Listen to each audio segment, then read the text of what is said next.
కార్తీక్, దీపల పెళ్లిరోజు. శివన్నారాయణ ఇంట్లో దీప హత్యకు జ్యోత్స్న స్కెచ్. ఈ ఇంటికి వారసురాలు ఒకరే ఉండాలి.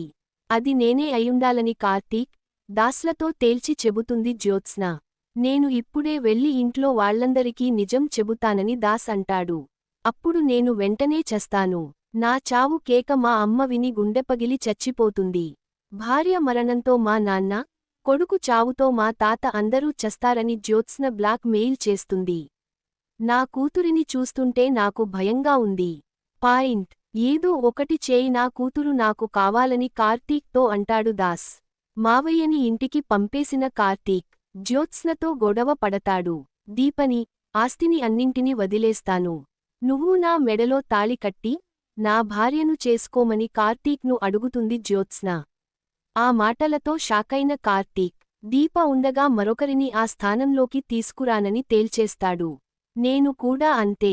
ఈ ఇంటికి వారసురాలిననే స్థానాన్ని మరొకరికి ఇవ్వలేనని చెబుతుంది జ్యోత్స్న. అయితే నీ నోటితో నువ్వే నేను నీ కూతురిని కాదని చెప్పిస్తానని కార్తీక్ సవాల్ విసురుతాడు.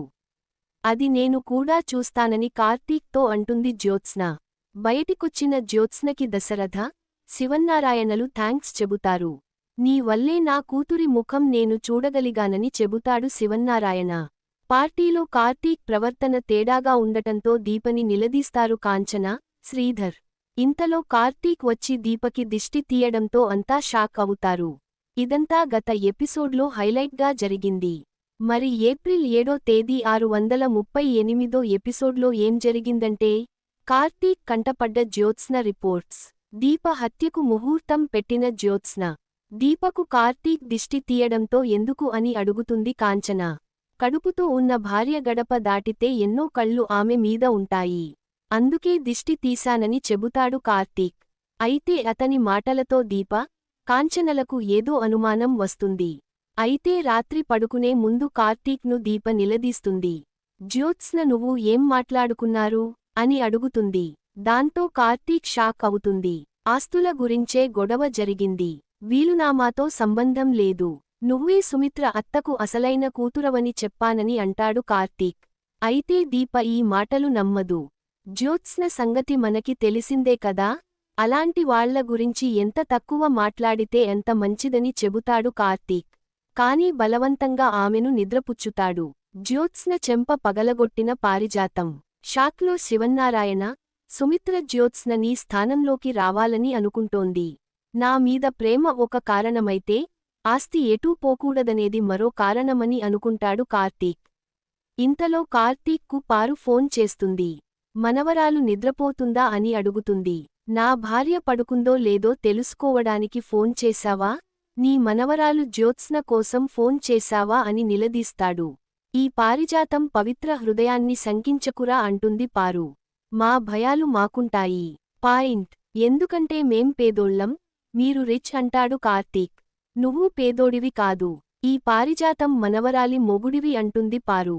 ఇంతకీ దీపకి దిష్టి తీశావా అని అడగ్గా, నా భార్య దిష్టి గురించి నీకెందుకు అని కార్తీక్ నిలదీస్తాడు. కడుపుతో ఉన్న ఆడపిల్ల కదా, ఇక్కడ ఎన్ని కళ్ళు పడ్డాయో అంటుంది పారిజాతం. ఆ జ్యోత్స్న నిన్ను వదిలిపెట్టేలా లేదని వార్నింగ్ ఇస్తుంది పారు. మరి దానికి ఏం చేయాలో చెప్పమని కార్తీక్ అడగ్గా, ఒంగోలుగిత్త లాంటి నీలాంటి వాడిని చూసి పెళ్లి చేసేయడమే అంటుంది పారు. దానికి ఒక సంబంధం చూడు, నీకు ఎలాంటి సాయం చేయమన్నా చేస్తానని చెబుతుంది పారు. మనమంతా కలిసి జ్యోత్స్న తాట తీద్దామని చెబుతాడు కార్తీక్. జ్యోత్స్నే నీ అసలైన మనవరాలు అని తెలిసిన రోజున నువ్వు ఏ నూతిలోనో దూకేస్తావని అంటాడు కార్తీక్. ఇంతలో దీప కలవరిస్తూ రేపు మన పెళ్లి రోజు గుర్తుందా అని అడుగుతుంది. గుర్తుందని చెబుతాడు కార్తీక్. మరోవైపు దీప, కార్తీక్ల పెళ్లిరోజు ఫోటోలు చూస్తూ జ్యోత్స్న రగిలిపోతుంది. సరిగ్గా రేపటి రోజునే నా బావ నీ మెడలో తాళి కట్టాడు. నా కళ్ల ముందే నీ పెళ్లి జరిగింది. నా మెడలో కట్టమని తెచ్చిన నా తాళిని నీ మెడలో కట్టాడు. నువ్వు పుట్టకముందే కాంచన అత్త నిన్ను కోడలిని చేసుకుందామనుకుంది. కాని దరిద్ర్యం నీ జాతకంలోనే ఉంది. నువ్వు పుట్టగానే నీ స్థానంలోకి నేనొచ్చాను. నాకు ఈ నిజాలు తెలియవు కాబట్టి బావ మీద ఆశలు పెట్టుకుని బతికాను. కాని నువ్వొచ్చి నా ప్రేమను ఒక్క పసుపు తాడుతో దూరం చేశావు. నాకు ఈ బతుకు ఆనందాన్ని ఇవ్వడం లేదు. నాకు ఈ ఆస్తి కావాలి, ఈ ఇంటి వారసురాలిని అన్న పేరు కావాలి, అలాగే భర్తగా బావ కావాలి. నీ మొదటి పెళ్లిరోజు కదా, జీవితంలో మరిచిపోలేని కానుక ఇస్తాను. ఇదే నీకు ఫస్ట్, ఇదే నీకు లాస్ట్ అనుకుంటుంది జ్యోత్స్న. జ్యోత్స్న కుట్ర భగ్నం. దీప ప్రాణాలని కాపాడిన కార్తీక్ పెళ్లి రోజు కావడంతో ఉదయాన్నే శ్రీధర్, కాంచనల ఆశీర్వాదం తీసుకుంటారు కార్తీక్, దీప. నాకు నువ్వే ఆదర్శంగా నిలిచావు. పెళ్లైనప్పటి నుంచి ఎన్నో ఇబ్బందులు పడ్డారు. అయినవాళ్లే సర్వస్వం అనుకునే నీకు నువ్వే తోడు అనుకునే దీపలాంటి మనిషిని ఇచ్చాడని మెచ్చుకుంటాడు శ్రీధర్. నాకు భగవంతుడి దీవెనలు, నా తల్లిదండ్రుల ఆశీస్సులు ఉన్నాయని చెబుతాడు కార్తీక్. ఈ కార్తీక దీపానికి ప్రతి వసంతం నవ వసంతం అని చెబుతాడు. ఇంతలో శౌర్య వచ్చి అమ్మానాన్నలకు పెళ్లిరోజు శుభాకాంక్షలు చెబుతుంది. అమ్మానాన్నల పెళ్లిరోజుకి నేను చిన్న కానుక ఇస్తున్నానని తను వేసి బొమ్మ తీసుకొచ్చి ఇస్తుంది శౌర్య. డ్యూటీకి వెళ్తామని కార్తీక్ చెప్పడంతో పాయింట్. ఈరోజు మీ పెళ్లిరోజు, ఇవాళ ఎక్కడికి వెళ్లడానికి వీల్లేదని చెబుతాడు శ్రీధర్. తాత ఇంట్లో అందరినీ ఆశీస్సులు తీసుకుని వచ్చేస్తానని చెబుతాడు కార్తీక్. నా భయమంతా ఆ జ్యోత్స్న గురించే. వీళ్ల పెళ్లిరోజుని దానికి తెలియగానే మనసుని కష్టపెట్టే ఏదో ఒక మాట అంటుందని చెబుతుంది కాంచన. కార్తీక్, దీపలు వచ్చేసరికి ఇల్లంతా నెయ్యి పోస్తుంది. మనిషిని చంపడానికి కత్తులు అవసరం లేదు, చిన్న చిన్న వాటితోనే చంపొచ్చని అనుకుంటుంది జ్యోత్స్న. ఇంతలో పారిజాతం డ్యాన్స్ వేస్తూ సందడి చేస్తుంది. ఈ వయసులో ఇలాంటివేవి వద్దని వార్నింగ్ ఇస్తుంది జ్యోత్స్న. ఇంతలో కార్తీక్ వచ్చి నువ్వు ఇరగదీసేయి, నేను చూసుకుంటానని అంటాడు. నువ్వు ఒక్కడివే వచ్చావు, దీప ఎక్కడ అని అడుగుతుంది జ్యోత్స్న. రోజూ నీళ్లు పోసే గులాబీ మొక్కకు నీళ్లు పోసి గులాబీ పువ్వుని తలలో పెట్టుకుని వస్తుందని చెబుతాడు కార్తీక్.